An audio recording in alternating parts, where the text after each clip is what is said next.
take a question or two. Governor Stacey from Channel 8, I want to ask you about cruises. You fought to get the cruise industry back open, sued the federal government. Cruises are now scheduled to leave Florida this month, but they will have to follow CDC guidelines. And have Not if we win our case, they won't. Not if we win our case. That's the whole point.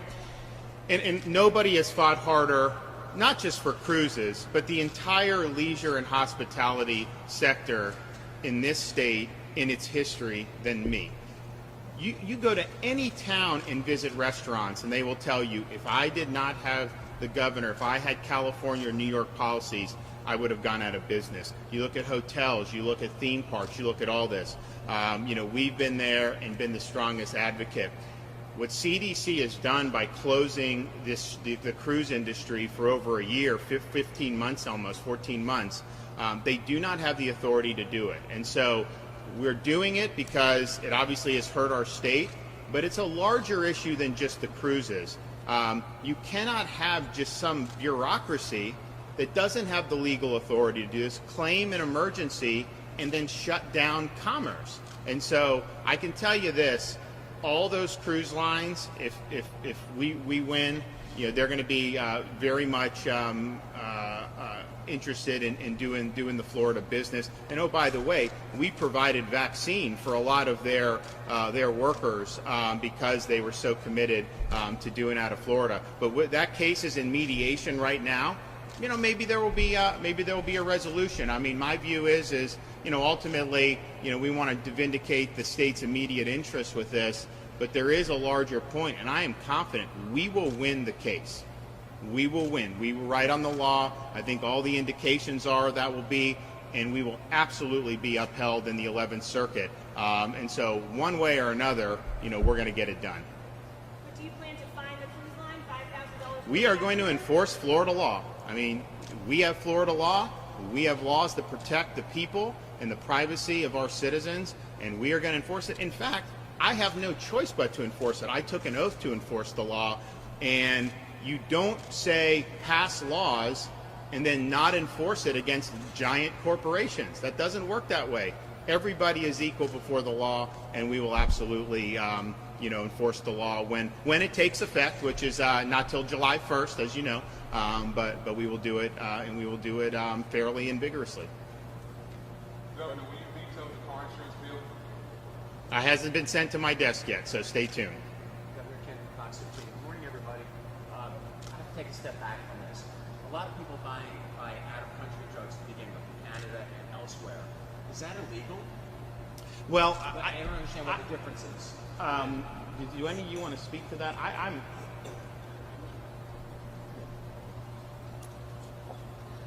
So personal importation is legal within certain restrictions and requirements set out by the federal government.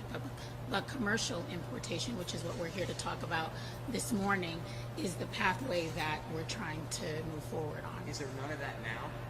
No. Or there's not. So it goes from none to opening up the floodgates. Well, commercial importation through Canada in the sense of what we're describing here, we're first in the nation to try to move forward. And there's definitely, though, I mean, I would imagine some of the personal importation probably is illegal, because I think there's bootleg stuff. Yeah. So, yeah, I mean, But there's it's going to be okay by the Biden administration, so why would we be filling up this place in the next 3 months? We're assuming that it's going to get okay, right? Well, I mean, one of the reasons we're here is just make sure that Washington knows we're ready. And so once we get that go-ahead, everyone's standing by, ready to go.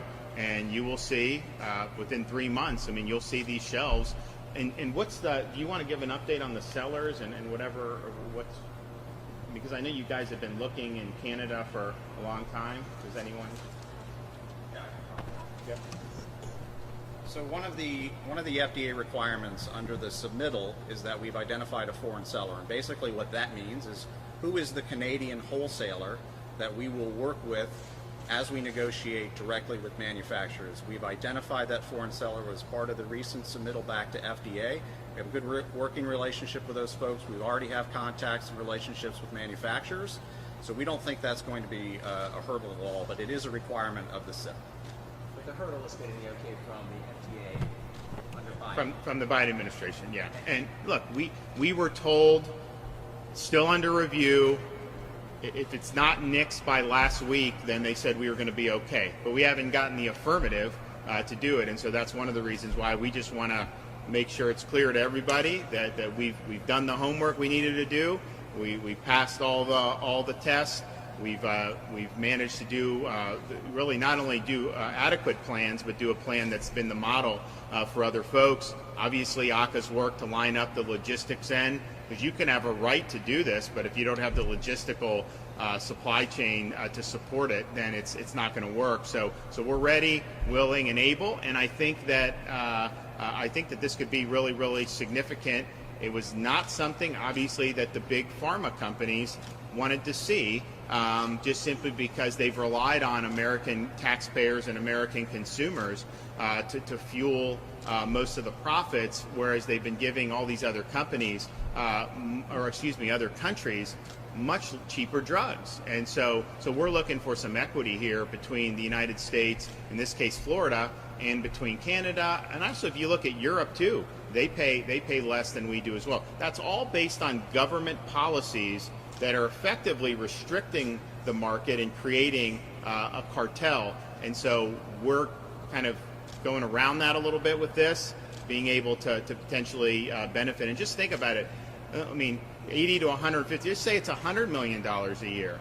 I mean, that's a significant amount of savings for us. I mean, our budget, they appropriated a lot of the federal ESSER and rescue funds. That's obviously not going to be around next year. So, our budget will likely settle back around like 95 billion, 96 billion. So to save $100 million just off one program, that's a pretty significant savings. It may not be that significant in Washington. Maybe that's considered budget dust. But here, that's a really big deal for taxpayers. And then this will open up, if this successfully happens, I think it opens up additional possibilities for additional savings for Florida consumers. So we look forward to it. We look forward to seeing all of you back here in 3 months, hopefully, when those shelves are stocked. Thanks, everybody.